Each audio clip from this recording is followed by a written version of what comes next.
People think just standing up and sitting down, that can't be enough. But actually we know from some amazing research from NASA that actually just standing up twice an hour in every waking hour can actually offset a lot of the negative health effects that are linked with our sedentary lifestyles. It's different from fitness, so don't underestimate the power of any opportunity to move. Whoop, whoop. Whoop, whoop. If you feel stuck at your desk and experience pain from being there for long periods of time, but you have to be there for your work, have you thought about your desk setup? It's easy for me to tell you to take as many movement breaks as you can and sit on the floor, but I'm well aware that's not always possible. So for those times when you need to be at a desk using a screen, whether in an office or working from home, today's guest, Alison Thomson, the safety elf, has worked with hundreds of people to check their environment is working for them. I really enjoyed Alison's passionate and friendly approach to helping people, and we actually had a lot of fun talking about this issue and provided lots of practical ideas and solutions. And this was definitely my favourite guest sign off at the end that's made me smile ever since. As ever, let me know how you find it, and if there's someone who might benefit from listening, please share the episode. I advocate small chunks of movement throughout the day, as well as moving differently. But I often come up against those who've been sat at a desk for 8 hours a day saying, how can I do that? And I was in the same position in my first career in marketing. You call yourself the safety elf, and you work with individuals and businesses to overcome that challenge. So what are the common complaints that people tend to come to you with? Great question, Wendy. So it tends to fall into two camps. One, people talk to me about their physical experience. So, they're having neck pain, shoulder pain, arm, wrist, back pain.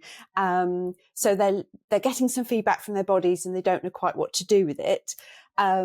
Or people complain to me about the chair, typically the chair that they're sitting on.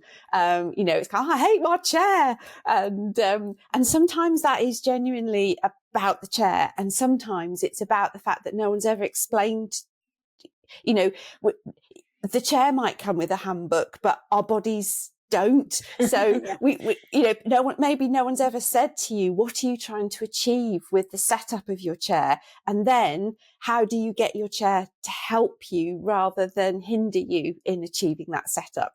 I've literally been into offices where people are sitting on really high-end chairs going, I hate the chair. It's got loads of adjustability. It's just they don't know how to adjust it for them. And then we make changes and they go, I love this chair. So it's...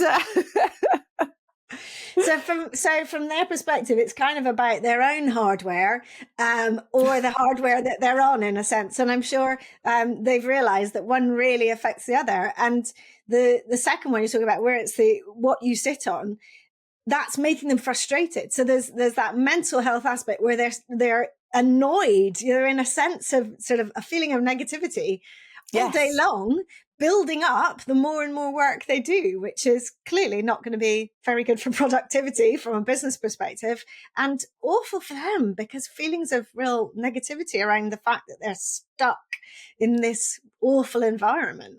Yeah, absolutely. Yes. I think people think about... People are surprised that I have a whole business around supporting people with desk-based posture, but it's because it's just so much more than just sitting on a chair. If only it was, if only it was that big. But actually, it's the topic is huge. And I know I don't need to tell you that. No, absolutely. And having experienced it myself, with a younger body, where I was sat in offices for 8 hours a day. And sort of feeling that itchiness to need to get up and move, and a lot of wriggling and moving positions of things. But I had absolutely no awareness. And I saw people around me. I think the only people in the office who ever got sort of special attention at that point, we're talking a few decades ago now, but the only people that got special attention was if you were pregnant. And then you allowed sort of to sort of adjust things, and you would have things that could be brought in and you'd be allowed a different chair. I presume that has changed significantly. I'm sure there are probably more allowances now in terms of what you're allowed to have to help you if you're feeling discomfort. Absolutely. I mean, the DSE regulations would have been in place, when your younger body was doing it. What does DSE stand for? Display screen equipment. So Okay. that's how the HSE talk about people whose jobs are very computer and desk based. The health and safety executive. Fantastic. Yeah, go on. Okay, got it. So the health and safety executive about your desk and screen. Okay, perfect. Yes, so that's definitely a good place to start, because that sets down certain expectations. It's also about people often don't know that they can or should ask for something different, or to flag up that what they've got isn't working for them. So it's actually having that awareness that you shouldn't be in, certainly not in pain, or even discomfort. And actually your employer should be quite motivated to, because if you're not comfortable, and like saying, feeling negative, your productivity levels go down, your engagement levels go down. Employers are always chasing ways, desperate for ways to improve productivity and engagement. But actually, just genuinely caring about their people is a fast track to do it. And also reducing sick days, because obviously people then get into the point where they genuinely are potentially in pain from their setup, because it's about like repetitive strain injury, isn't it? Even sitting with bad posture, but I don't like the word bad posture, but no, I don't. Posture that doesn't help you because of the environment that you're stuck in. And then that's leading to you having to take time off to go for physio, chiropractor, whatever it is you feel that is right for you, and feeling pretty miserable about the fact that you are in pain. And I very well know about that downward cycle, and it's a horrible place to be. And yet it could be solved by the very environment that you're sat in just being better and well thought through. So tell me, what are the first things? So let's say someone comes to you talking about their equipment first, before we talk about pain. So the chair that they're on and the setup at their desk. What would be some of your top tips to help them become aware that actually what they've got isn't optimal? So one of the first things I always advise is recruit a spy, because you can't see you at a desk. So get someone to take photos of you at your desk, and not when you're sitting there going, this is me in perfect posture. Get someone, ideally, to snap photos, when you're stuck into the Excel spreadsheet, or you're doing the lounge or the lean, whatever it is. Yeah. And that, then when you look at those photos, that will really help. That may well give you indications that things I typically see is where somebody's spine is here and the back of the chair is over here, and they're just so to get support from the chair, they have to lean back. And is that, so just to describe for those listening, is that they're leaning back by curving their lumbar, their lower spine, into a sort of a C shape against the back of the chair? Or... No, typically, so often people, if you're not getting support from your chair, and we don't want the chair to be forcing you into a posture. We want the chair to be just gently. So when you rest against the chair, you're in, I don't like good posture either, what I call a neutral posture. Yeah. So then we would have, if you don't have that, it's actually really tiring holding yourself up for 8 hours a day, which is effectively what you're doing. So this encourages either to lean forward onto the desk. So at the moment, I'm demonstrating by kind of curling forward into that C shape. I've also got my elbows on the desk. Right. Yes, but people do the C shape a lot. Without the elbows as well, or they have to lean right back, so a reclined posture, because that's where the back of the chair is. So to find relief, you have to go back. Or if they've got armrests on the chair, I'm now disappearing off the screen to the side. You end up trying to lean down to find the armrests on the chair. So basically not in what is a comfortably stacked position for the spine. And therefore, when we stack our spine, particularly over a nice neutral pelvis, which is what I talk about for walking, but also for sitting, when we stack nicely, it means that our muscles, both on the front of the body and the back of the body, are sort of balanced in the work they're doing, rather than pulling one way to hold us up so that we don't fall over in terms of gravitational pull. And the other way, it's just this kind of nice, happy medium in the middle. And particularly when the pelvis is nicely set so that it's in neutral position, it's not tipping forward or back. Yes. Then we also get a natural curve of the lower spine which is often that lower back area where if we sit in a slight posterior or back facing tilt for long periods, which a lot of people do, then we wonder why we're getting lower back pain. When in fact that creates that sort of discomfort in the spine because it's actually out of line. It's not stacking nicely and neutrally and evenly. Yes. Some of the language that's used around, people have often been told to sit up straight. Yes. It's like, no, sit up S-shaped. That's how we're designed to be. I talk about a tall spine in my coaching.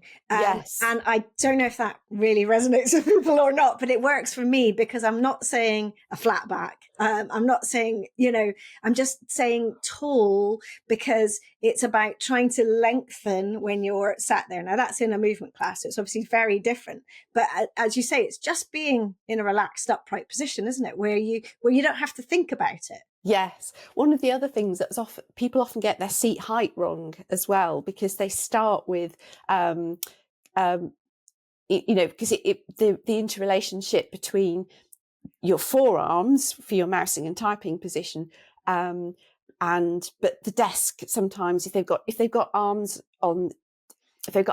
on their chair, you get the seat height right, and then you try and pull in close to your chair, and the chair arms become a barrier. So there's all kinds of challenges that you have to navigate to actually achieve that position. So tell me, just on that point, so what would you say is the optimal sort of position for your legs and height? Is it very personal, or is there sort of a general guide that we can all work to?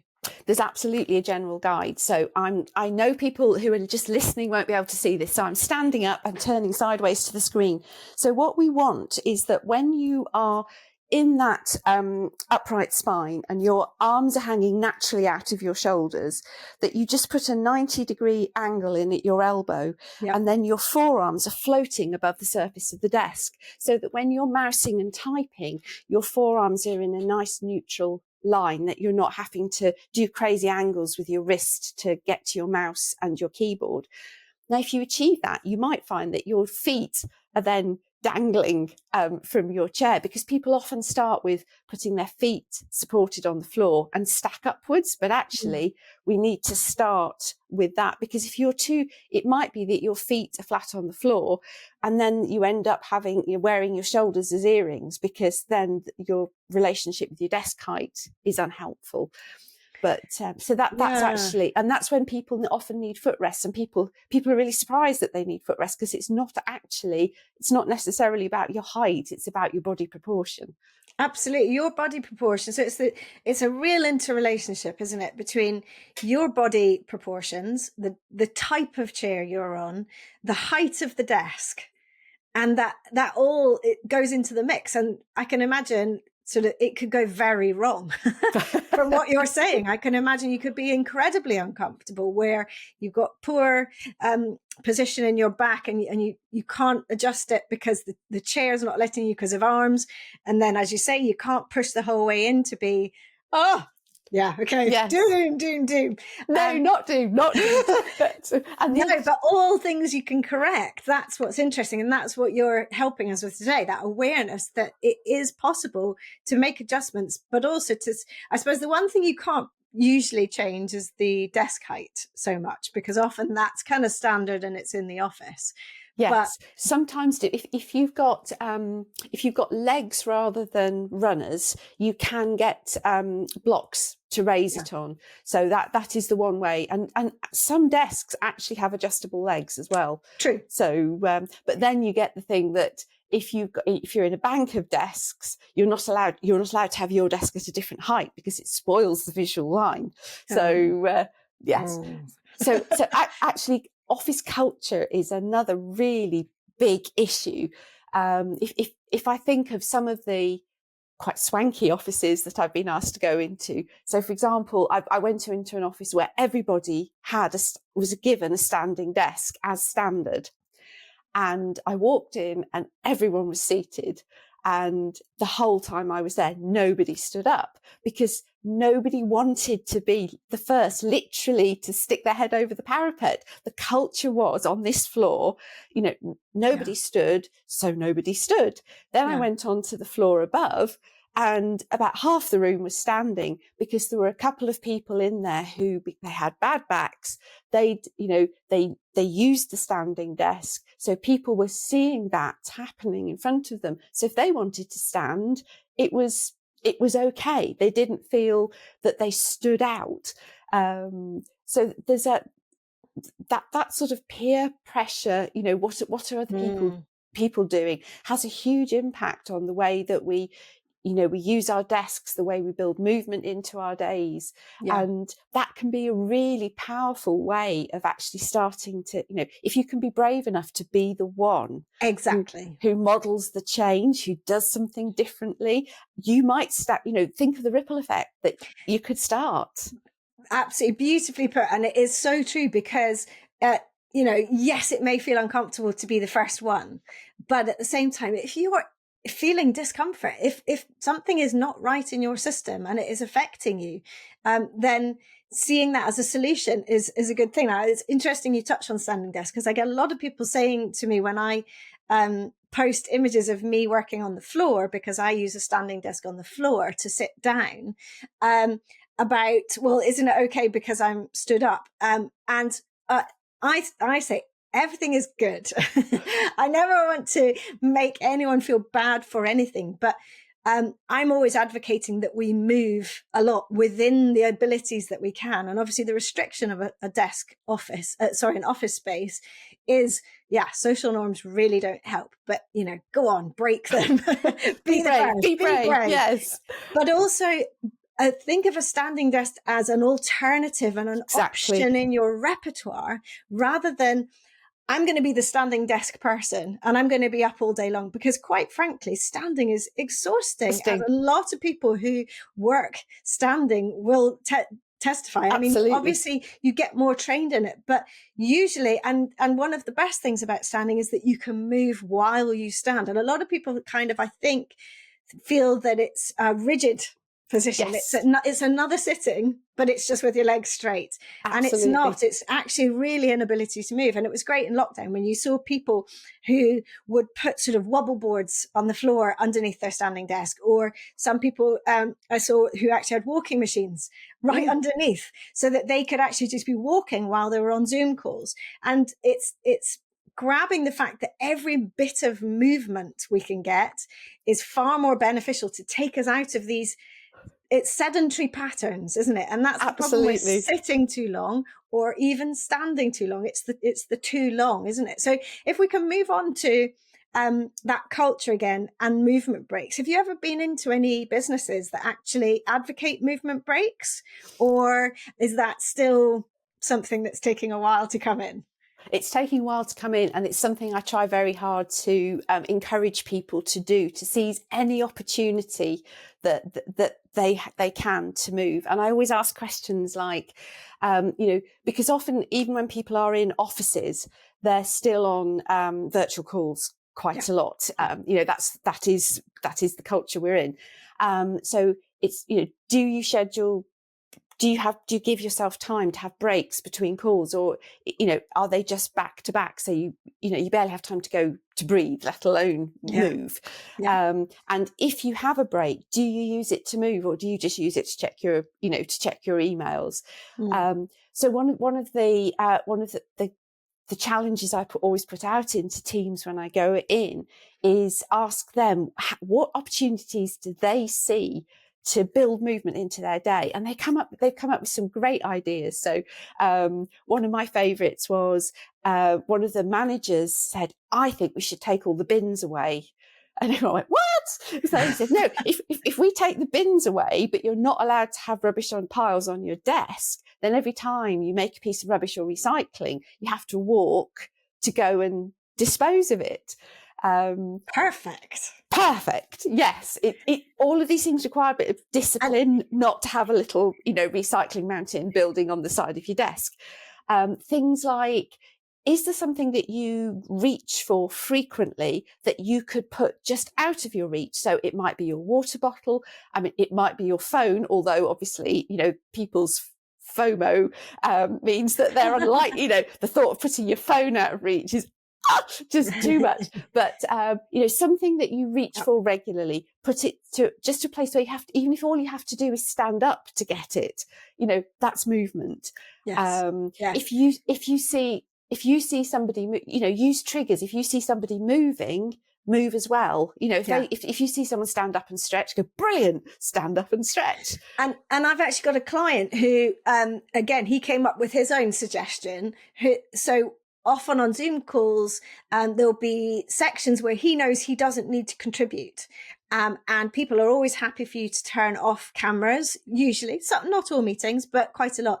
He will always take that opportunity to listen, turn off the camera, get up and do some lovely wiggling. Oh, wiggle break. This is where the wiggle break comes in. So Alison has a great name for her movement breaks, which is wiggle break. So he will get up and he will do his own wiggle break. He's not distracting people on the call because the screen's off. He's listening. He's actually probably more actively listening because he's got that blood flowing again.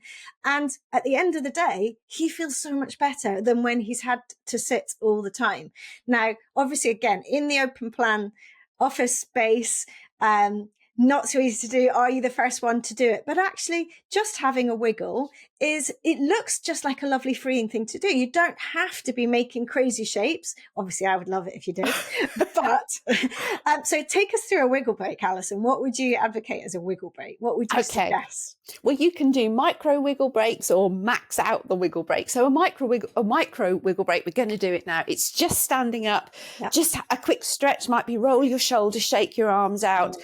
Sit back down again. But the magic of it is that when you sit back down again, you consciously reset your posture. So if you're in the keyboard slump, that forward C-shaped slump, or a lean, don't go straight back there. Come back into a neutral position. But obviously it's lovely if you take a longer wiggle break, but I would rather people just moved. Yes. Even if that's where you start, I have this theory that once you experience it, you'll actually want to do more of it anyway. But people think just standing up and sitting down, well, that can't be enough.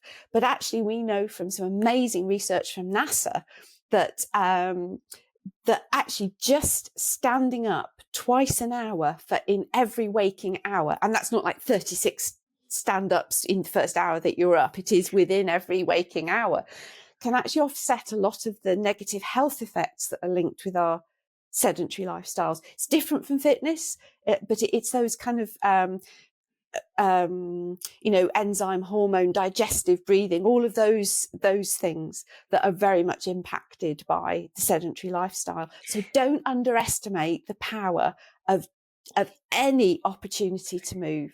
Whoop whoop. you are singing to my tune for sure. And you're so right, it is that underrated, and that's not anyone's fault. The reason behind that is because we've pushed exercise messaging so hard, and rightly so, because it's absolutely necessary for cardiovascular etc. health.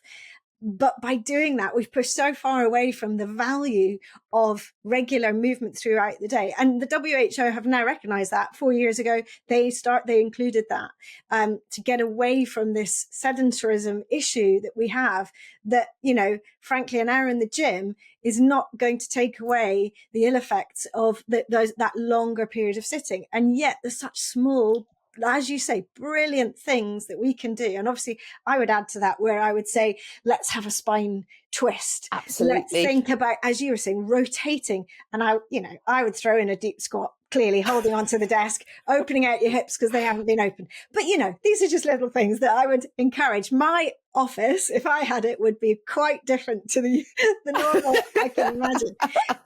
Now, just going back to the chairs, I've just remembered you told me to bring a rolled up towel. And I did. I don't know if I'm going to be standing on it, drying my hands on it. What am I doing with my rolled up towel?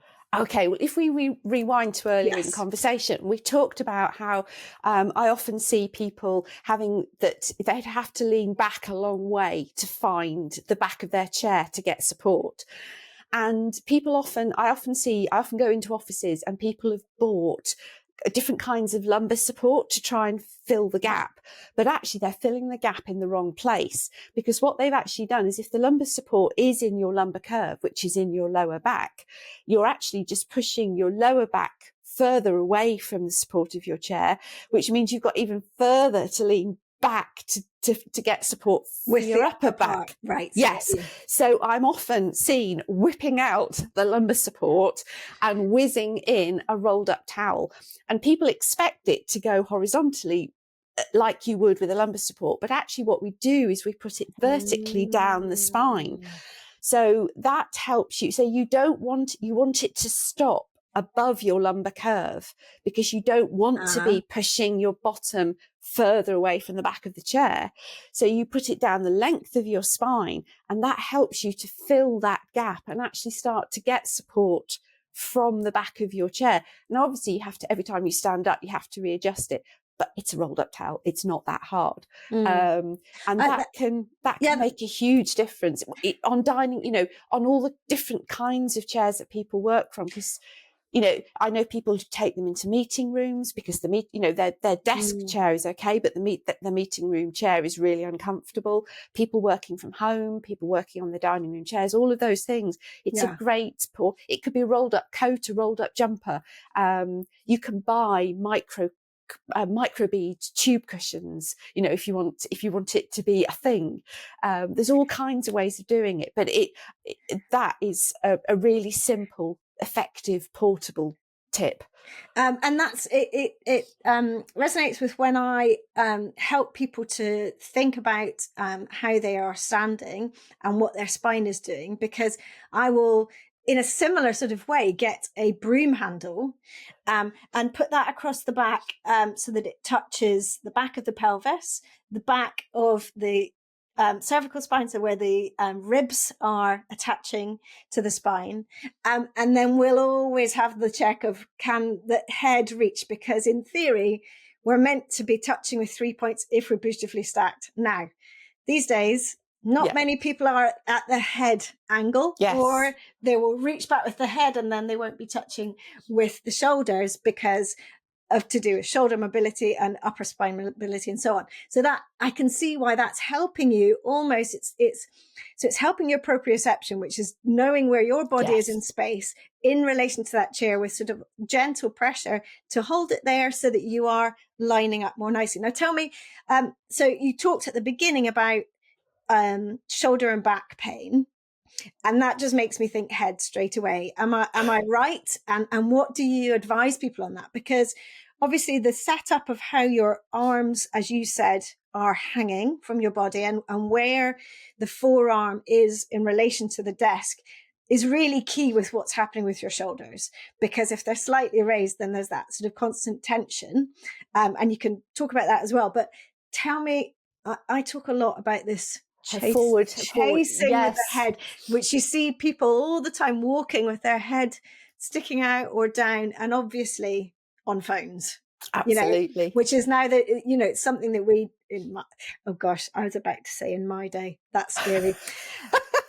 In my first career, we didn't have mobile phones. So the only screen we were ever looking at was in front of us. So we didn't have that thing but now, literally, sadly, all our teenagers up are constantly finding themselves quite stuck in that position. So talk a little bit about necks and heads and things. Yes, I mean, you're absolutely right. Small screens, small keyboards, they just suck us in and they encourage that forward C-shaped posture, definitely. And one of the ways we see that translated into the workplace is people who are working off laptops, just the laptop, so they don't have a separate keyboard or mouse, which means that the screen is going to be too low. So even, a separate keyboard and mouse and sticking your laptop on a biscuit tin, a ream of printer paper, just raising that screen, anything you can do to try and allow your head to sit in that continuation of that lengthened and stacked spine. Heads are really heavy.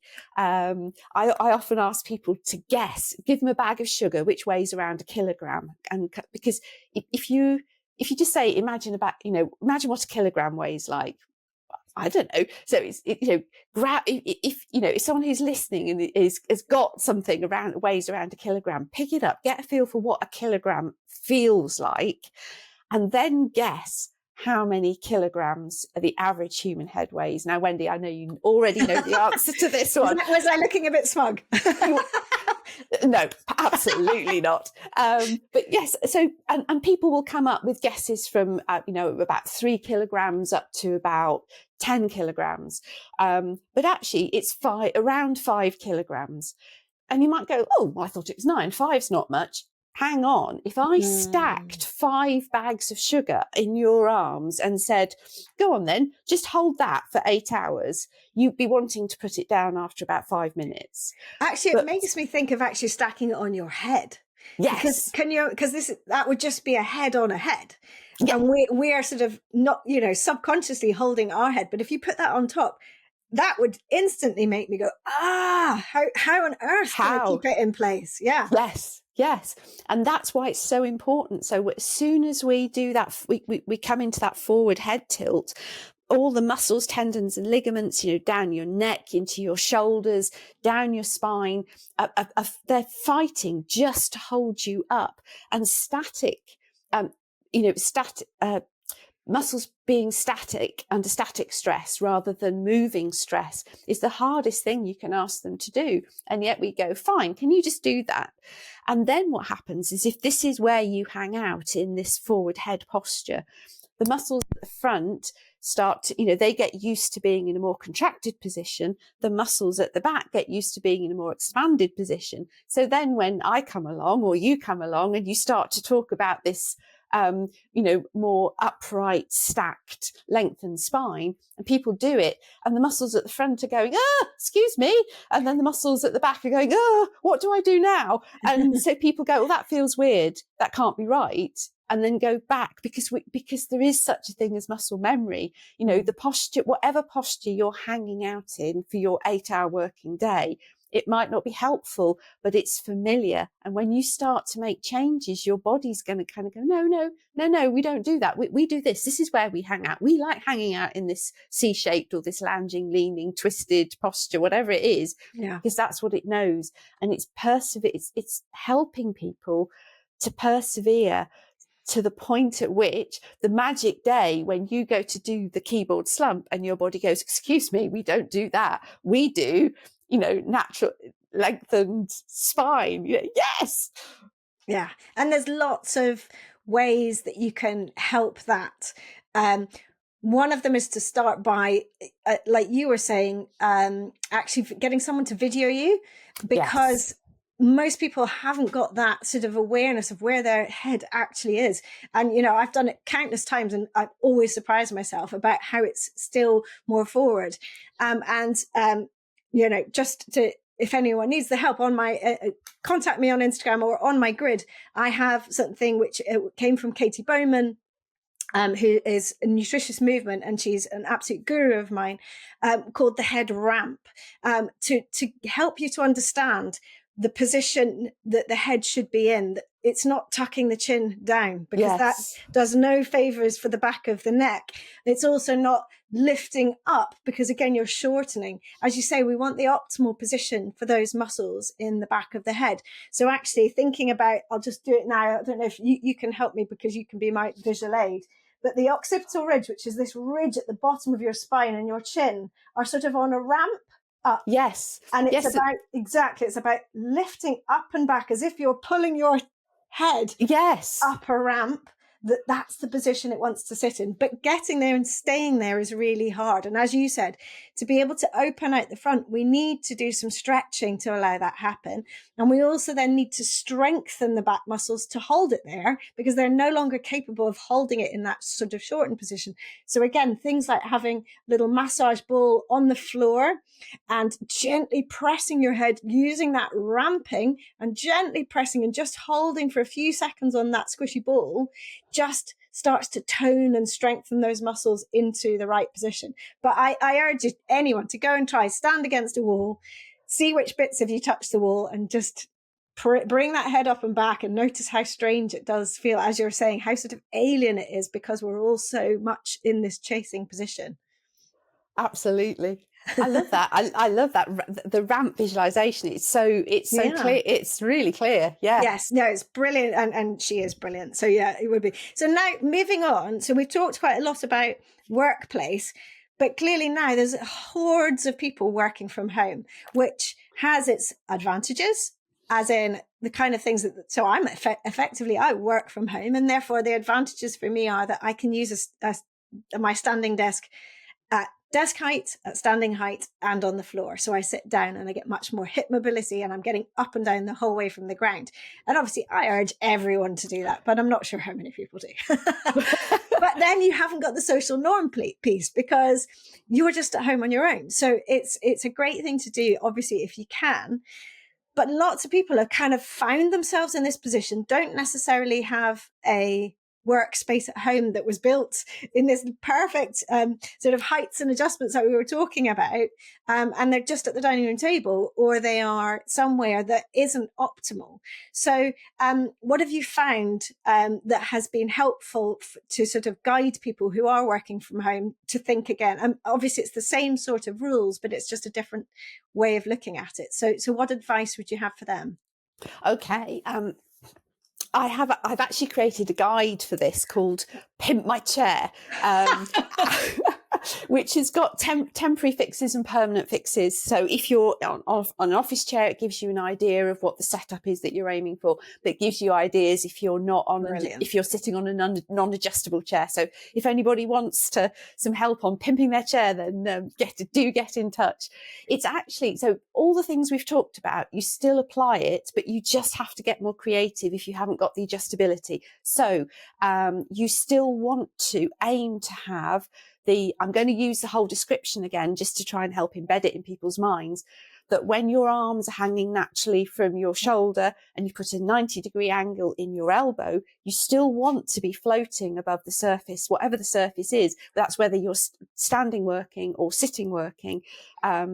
So it might be that you need to put pillows, thick pillows or thick cushions to sit on to raise you up, because it's typically about raising you up.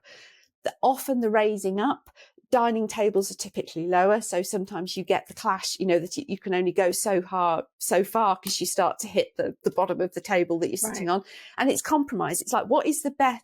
You might not be able to achieve the absolute ideal setup, but your body will notice and appreciate any improvement that you can make. So raise yourself as high as you can. It might not be as high as you want, but raise yourself higher. Use a separate keyboard and mouse, and so if you haven't got a separate screen, it doesn't matter. Just find a way of raising your laptop screen so that you're not having to make that head adjustment, such as I have at the moment, where it's on some nice shoe boxes. Perfect. It doesn't have to. There's some great laptops. Expensive. No, there's some great laptop stands out there that do all kinds of other clever stuff as well. But there is nothing wrong with what I call a Heath Robinson laptop stand. Can I ask a question about the arm? So you're wanting it, as you said, to be hanging nicely at your side with the 90-degree angle. How close should your keyboard be? Because obviously you can have that angle and yet sort of be reaching towards a keyboard, or you can have it closer or even arguably too close. So Yes. what's the optimal? Is it just to rest under where the hand naturally is with that 90 Yes, degree you were telling us? that's the ideal. So I'm just trying to demonstrate. We ideally want to be able to mouse and type in this range here. So I've got my arm hanging naturally, the 90-degree angle. But what we typically see is often keyboards and mice pushed much further forward. So you have arms they're reaching, which also it's another reason it just pulls you forward. It's gravity.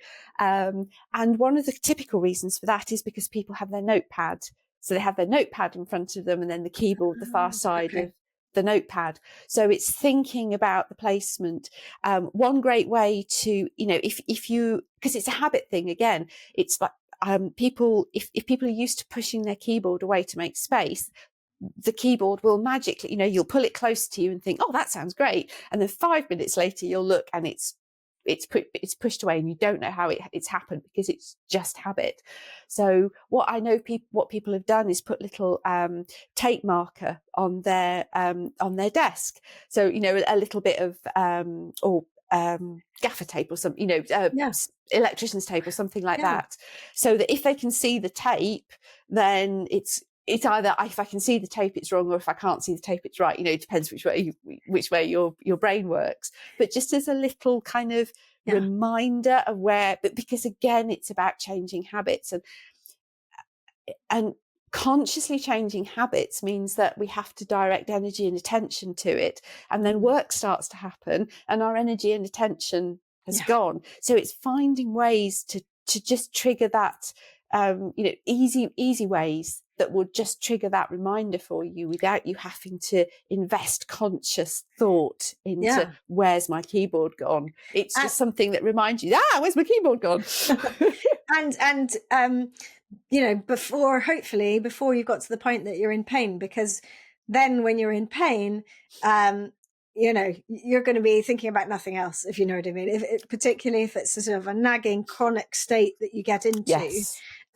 So tell me about that as well. So people, when people do come to you with specific pain that they are attributing to that, obviously you will assess their setup, like we've been talking about, and then what do you say to them about what they should do about their pain situation? Do you give advice? It is so individual, and often that visual, look at either me looking at them, sitting and just watching how they interact with their workstation, or getting good photos or video. Often, the clues are often there, but sometimes it's what people do outside of work as well. Our body's our body 24 hours a day, and it doesn't differentiate whether you're doing crazy postures because you're gardening or crazy postures because you're working. So sometimes you have to be a bit of a detective. But can I show you a pain map, Wendy? Yes. So one of the things that I go in and work with teams is I create what I call a pain map of the team that I'm working with. So those of you who can see, I've got my medium-sized skeleton all my skeletons are called Ergo.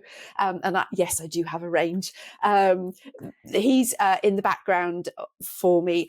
So I take one of my skeletons in with me, or sometimes I take in a diagram of a skeleton, and then I invite people to put sticky dots on where they experience pain or discomfort that they think is linked to their work. So this is a real pain map from a real team. So I'm showing it's an outline of a skeleton, and he's absolutely pickled with blue dots and red dots. And the blue dots are for office-based working, and the red dots are for home-based working, because often, because we sit in, our workspace, our setup can be quite different. Interestingly, you often get different patterns emerging. And just to describe for the listeners what I'm seeing, there is a lot of, so blue is the workplace, yes, correct? Yes. So there's a lot of blue around the back of the pelvis and the lower spine. There's also a lot around the shoulder area and the back of the neck, and that is very similar for the red, but it seems to be sort of slightly more spread out for the red dots, and more particularly I'm noticing in the wrists.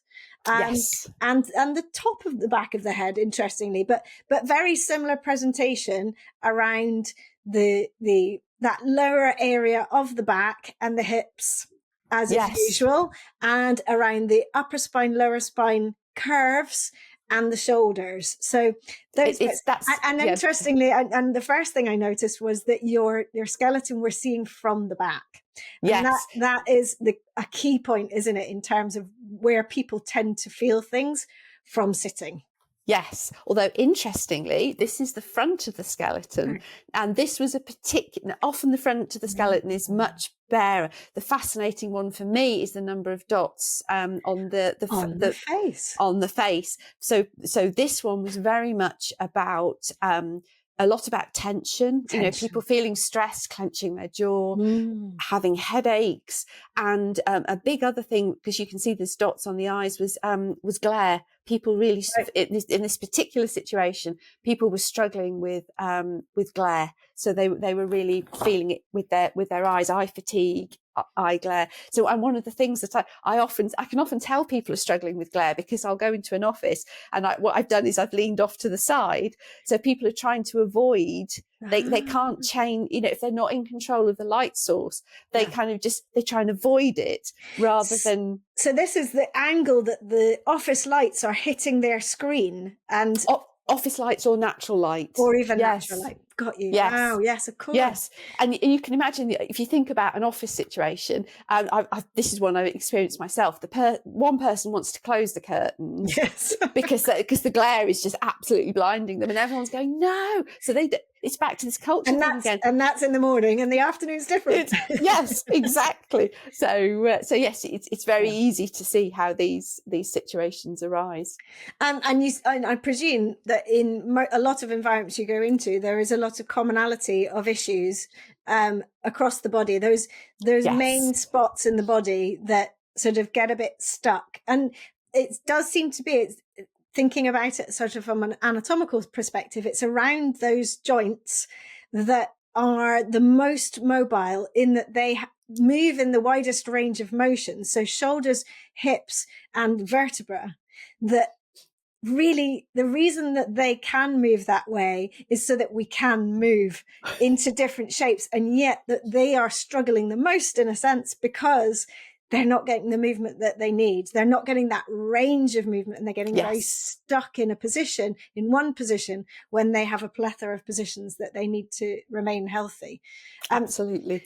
And so basically everyone just needs to get up right now and move and stretch and change. Yes. Yeah. It's so hard. It really is a very difficult problem. Tell me, do you speak to bosses, management, heads of businesses about these problems, and how important do they see it? Do they take it seriously?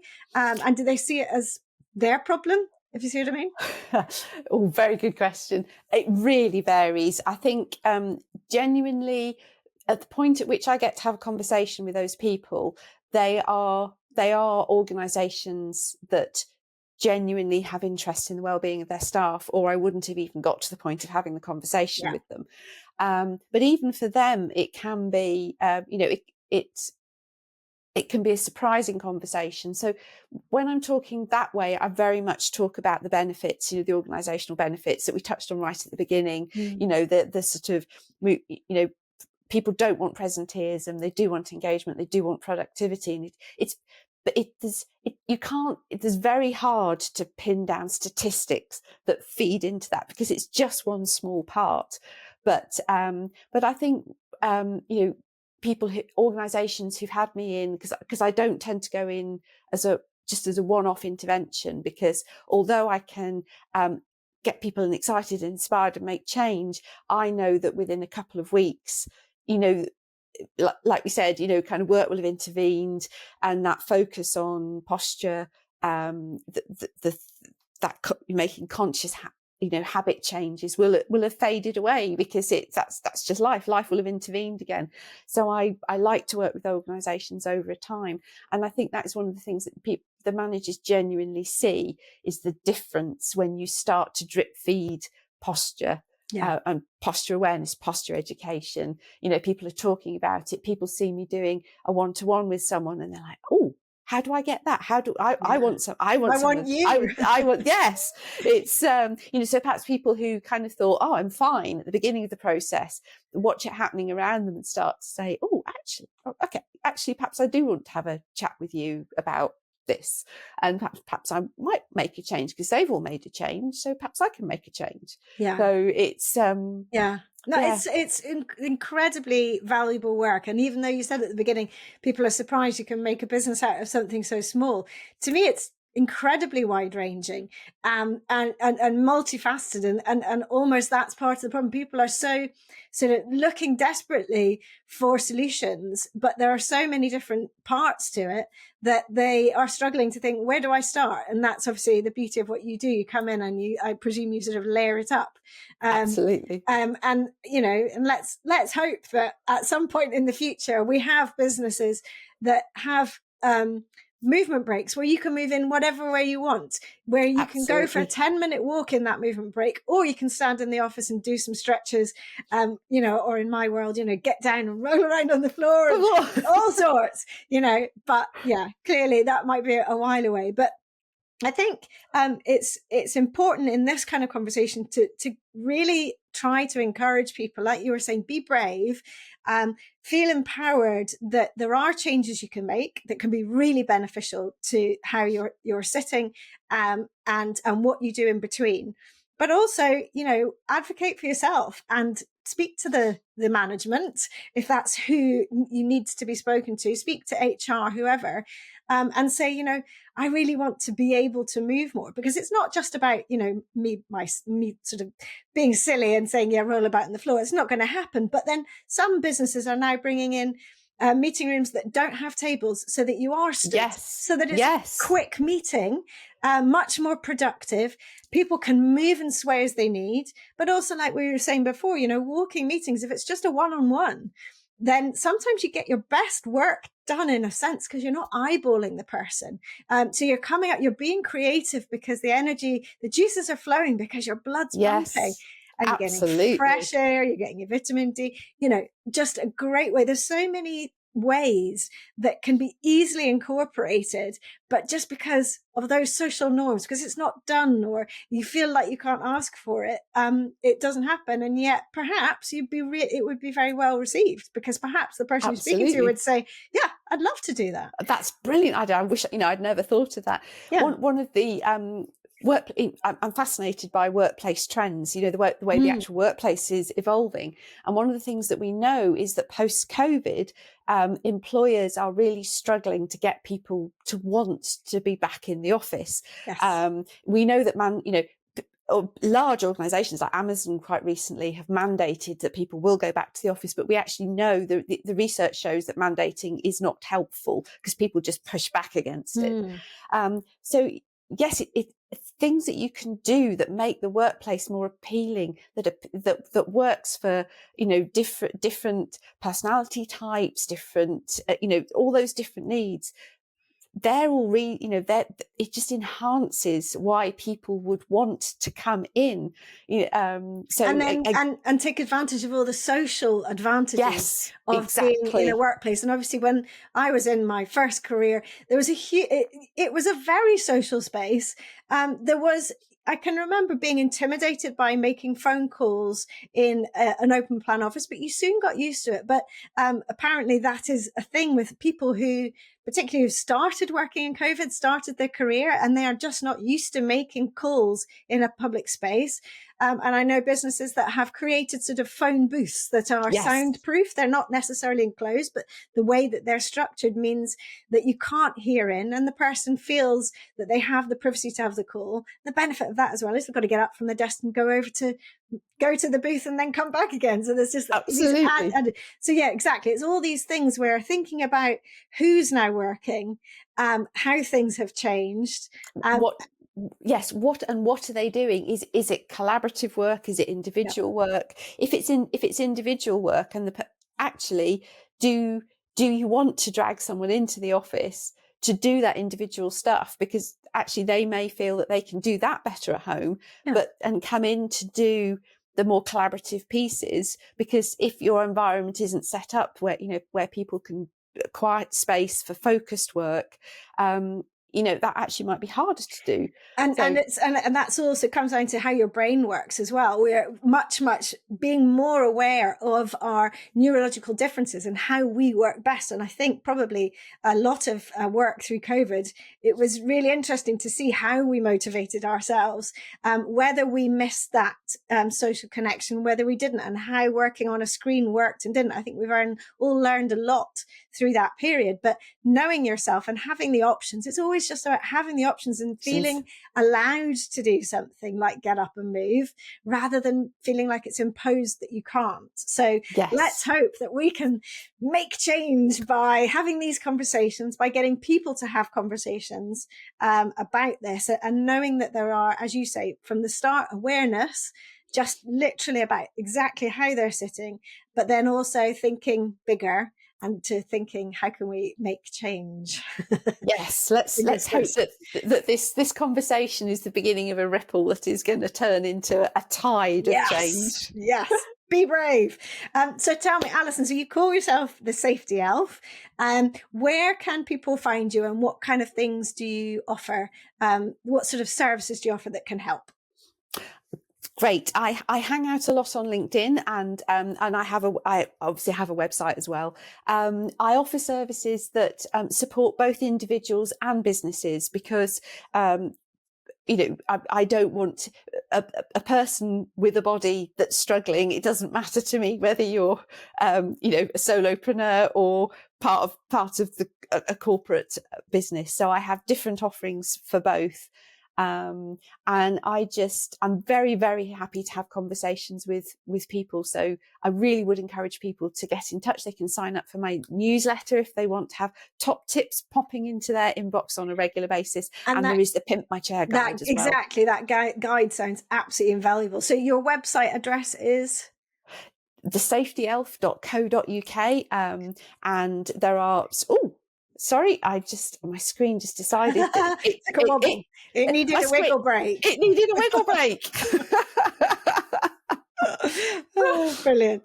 No, that's fantastic. So really, really grateful for your time today, Alison. Lots of really fantastic tips, and really great to get us thinking about, how our space can be affecting us and what we can do to empower ourselves to make the change, so that to avoid pain and to feel better and to be more productive, whether it's in our own work or working for someone else. So thank you so much for your time.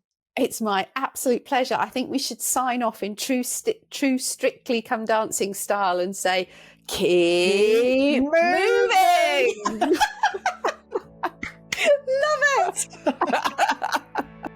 I hope you've enjoyed listening, and if you have, you can help by doing 3 things. First, press the follow button to tell podcast platforms you want to listen again. Second, please give the show a 5-star rating and leave a review about why you liked it. And third, I'd love you to share it with friends and family or on your socials, for which I'm truly thankful. Finally, if this podcast is making you want to start reclaiming your own movement, join me in the Reclaim Movement membership for classes, both live and by replay, and countless videos of mini movement breaks to add into your daily life, covering practical and fun, important natural movements. Visit reclaimmovement.co.uk/membership to get started with your 7-day free trial. See you for the next episode, and thank you so much for listening.